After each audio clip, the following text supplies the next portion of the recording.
Hello, I'm Kurt Motyka, the Director of Public Works for City of Montpelier, here to discuss the general fund portion of the Public Works budget. The agenda for today will be to talk a little bit about our department related to the general fund, the services we provide, the budget book for FY26, challenges and constraints, and the look ahead. So a little bit about us. We have three divisions that are related to the general fund in Public Works. The first is Fleet, which we have 3 staff members in that division. In Streets, we have 11 employees. And then Administrative and Engineering has a total of 7 staff members. Some of the services we provide, we have responsible for the building and fuel island maintenance, street maintenance, vehicle and equipment repair, winter operations, stormwater management, capital construction support, which includes structure adjustments of the manholes and the catch basins during paving, as well as prepping for sidewalk. We also do in-house engineering design, complete pavement markings, maintain the street lights and the traffic signals, perform bridge maintenance, and in the last 2 years, we've been working a lot on flood recovery.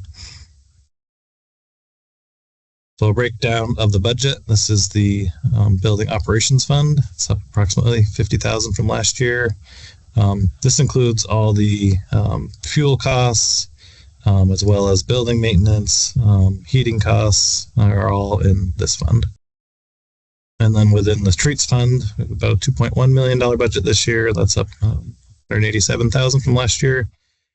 So this is all the employees' staff time for winter operations, as well as summer maintenance, includes ditching and other stormwater maintenance requirements.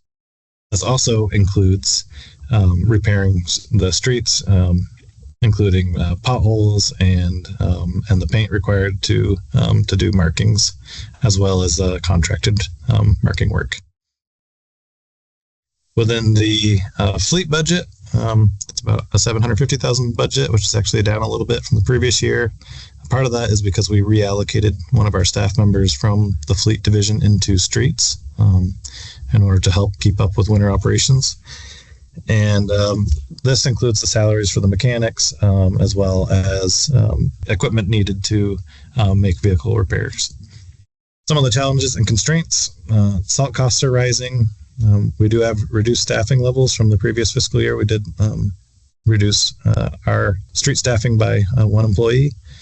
A lot of equipment has been deferred due to budget constraints over the last few years, and that has in turn caused more downtime, as well as increased repair budget. And then there's consistently more and more regulations that we need to comply with as we do projects.